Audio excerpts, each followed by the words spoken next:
সুপ্রিয় দর্শক শ্রোতা, কুষ্টিয়া জেলা মিনিসি বাজারের মাছের বাজারের দৃশ্যটি আজকে তুলে ধরছে। আপনারা দেখতে থাকুন। আসলে অসাধারণ মাছগুলা তারা বিভিন্ন জেলা থেকে, বিভিন্ন গ্রামগঞ্জের থেকে মাছগুলা সংগ্রহ করে এনে এই মিনিসি বাজারে ব্যবসা করছেন।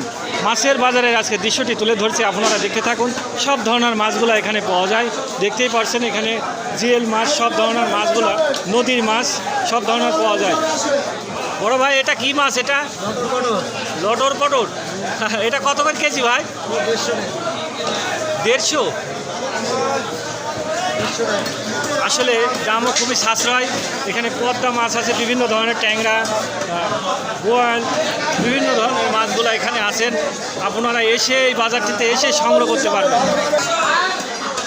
কুষ্টিয়া জেলার ভেতরে একটি ঐতিহ্য, একটি পুরনো মিনিসি বাজার, মাছের বাজারের দৃশ্যটি তুলে ধরছি। এখানে সব ধরনের মাছগুলো এখানে পাবেন। আপনারা এসে নির্দ্বিধায়